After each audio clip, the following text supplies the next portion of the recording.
Slight change of plans. So, it would appear that some of Bobby's paranoia might have been somewhat justified. Our call got picked up, they came after him, and he ran. Now he's holed up in a hut on some small island off the coast, surrounded by about 20 government agents. As much as I'd love to hang him out to dry, he's our only shot at this. Well, it's kind of our fault, so... So, I'm sending you to a rental place on Innocent Road. Pick up some sea sharks and get out to the island.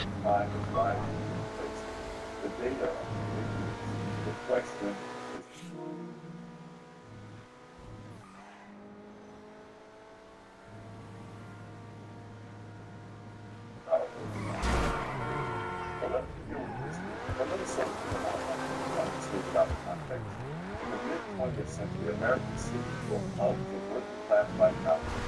They looked off ethnically distinct were bound by freedom values, hard work, family, and respect for law. Crime existed as others and but it did not define the of the life. Then came the 1960s, a decade of scientific policy. The Great Society program launched programs, expanded welfare system on an unprecedented scale. These programs aimed to alleviate poverty for the all created person centered, reward communities feel self-reliance, and a ability to that one sustained. Simultaneously, a revolution began thanks to the rise of self-qualified philosophy. We believe that criminals are victims of circumstances rather than force, led to the leniency of sentences and a reluctant force law increase. In cities like Chicago, New York, and Los Angeles, progressive reform failed by the law criminalization of minor offenses. Over time, these policies coincided with the disintegration of the pathway, particularly in inner city neighborhoods. By the 1980s, Got the sea sharks? Get to the island. It's only a matter of time before he does a Butch Cassidy nut job.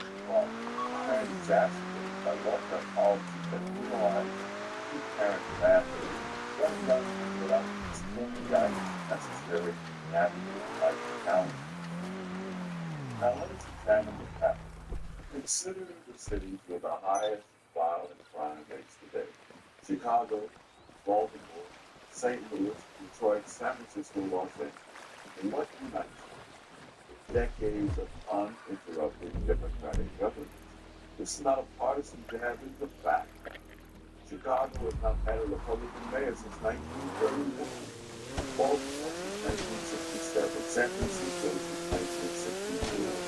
The question is not whether these cities are Democrat run, but what mechanism unfair leadership produce such consistent outcomes. To answer this, we must analyze the incentives Bobby's not going to come out of his hut until all the cops are gone. Gone. You understand? I might not want to let him know you're there until you've got it in hand. Oh yeah, and you're going to need a boat to get him off the island.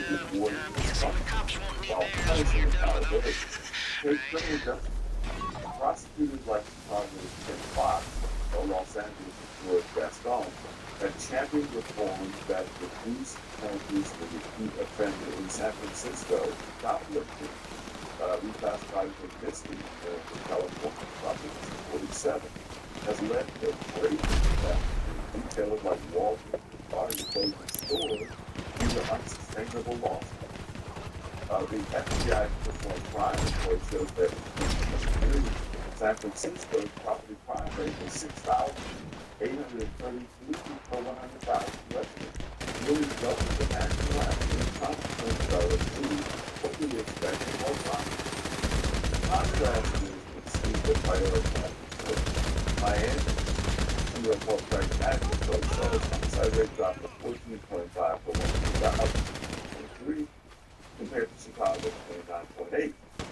Dallas, the city of policing and lunchtime, facility reported about 187.64 per 100,000, significantly lower than Baltimore at about 8. Even how racial stereotypes they reflect policy choices. Another mechanism is the expansion of welfare systems, which while we use hardship often practice recipients in cycle. In Baltimore, Oh, 65% never of should have children stuck grow up my in head out. single-parent No, no, homes. no, it was cool. Welfare Don't benefits answer are the phone structured to to Lester discourage Crest. marriage and All work. right, all right. The result?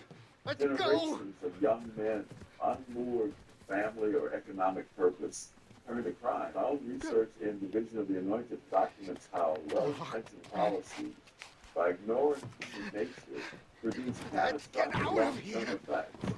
The data bear this out. In 1960, 22% of black children lived in single-parent homes. By 2020, I it see. was 70%. Crime rates have tracked this trend closely. Then there is the ideology of You're an agent. So, the refuge leaders often use crime to the lens of systemic oppression, arguing that poverty and racism, not individual choices, drive the forward. This is what I have called the vision of the anointed. This stresses the role of responsibility. It leads to policies like failure in New York City, as seen repeat offenders released within hours of arrest. You know, I said there was a small window. Well, that window is closing. If you don't get Bobby the page soon, the transponder's gonna lock, and all this will be for nothing. I know his secrets. I know where the bombs The mayors Giuliani and Bloomberg adopted broken windows policing and saw violent crime plummet by 75%. Under Mayor de Blasio, who dismantled these strategies, those rose 47% in 2014. The culture of Washington, another hallmark of progressive governments, still unkind lawmakers, and police are portrayed as a presence rather than protecting their legitimacy of what is important. After 2020, defunded police with 80 officers resigned or retired by 2022, leaving the city with a small police force in decades. You're an agent. Homicides surged 7% from 2019 to 2021 when officers fear prosecution for doing their job. They withdraw and chaos overnight. Let us have plenty of this compliment. This crisis is reflecting the same underlying flaws in progressive government. First, consider the erosion of educational standards in democratic cities. Education for lack of poverty, yet it seems like Chicago, public schools have become warehouses of failure.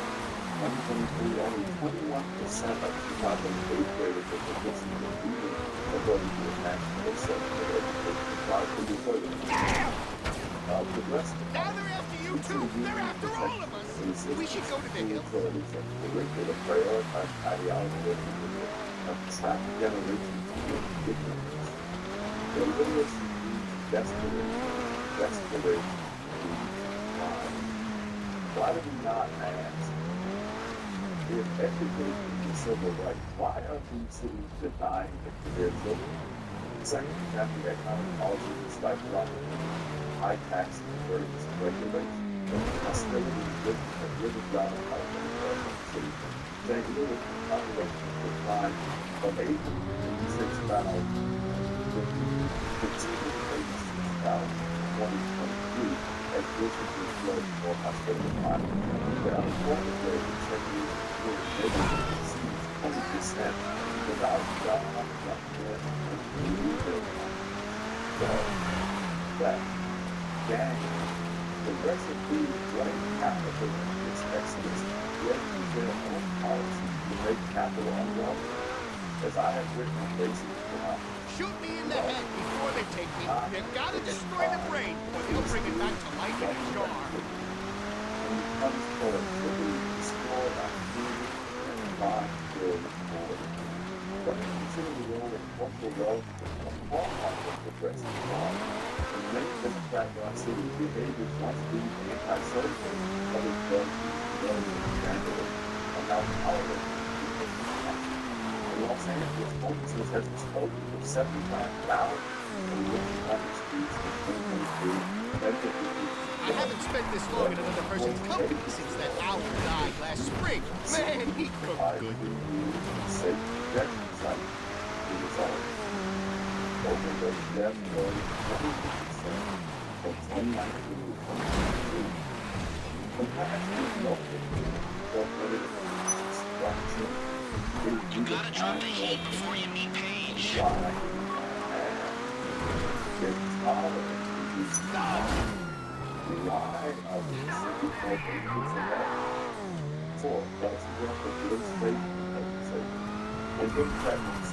Agent! You're an agent!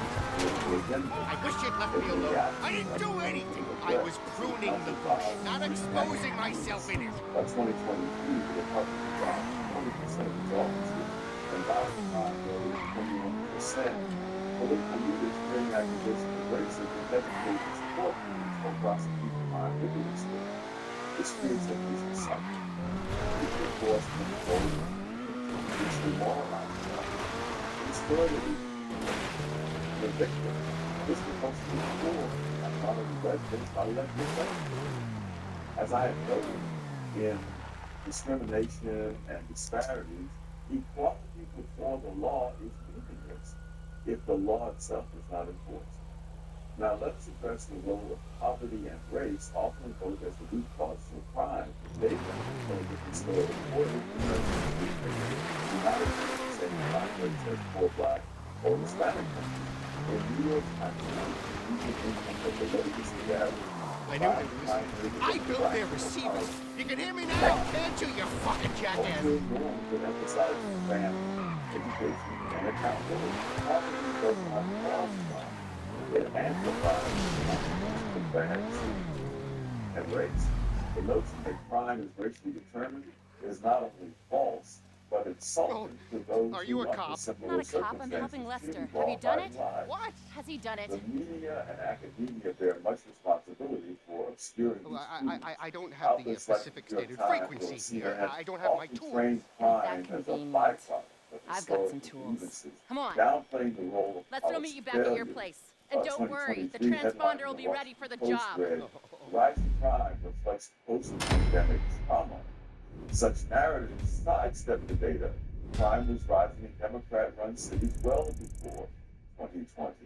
Academics, meanwhile, produce studies that prioritize activism over analysis. A 2021 paper from the University of California claimed defunding police would reduce crime by addressing root causes.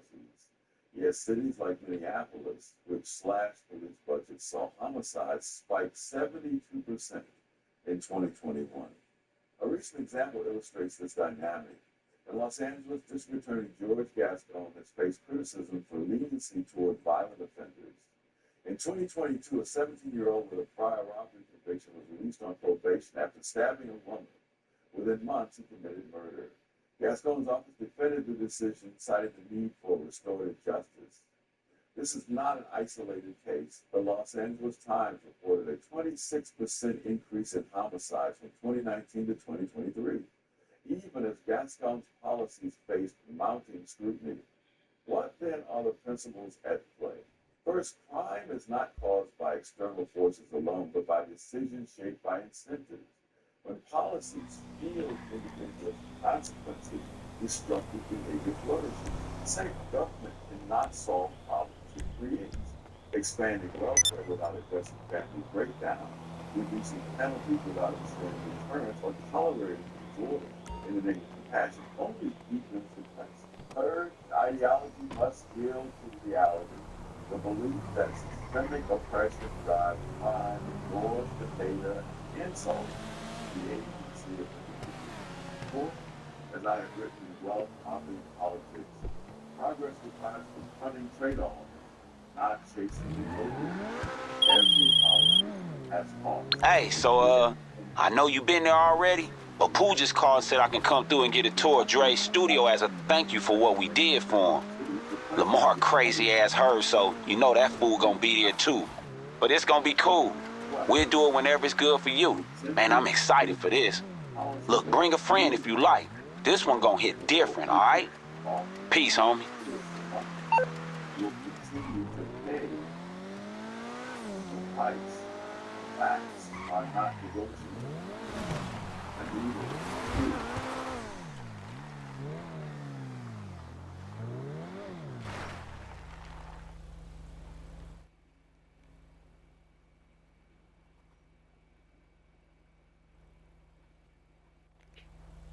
Our Welcome back to